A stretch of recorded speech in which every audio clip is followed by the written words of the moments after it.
connected environments. Students, teachers, and staff come from different households, neighborhoods, and networks.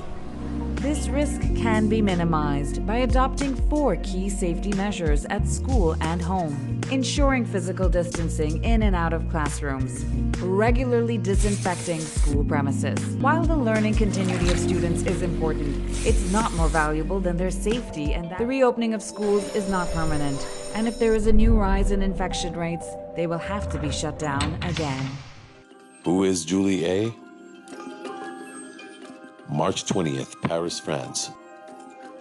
Julie A, a 16-year-old schoolgirl, develops a mild cough. She takes cough syrup to cure it, but to no avail. March 23rd, she is tested for COVID-19.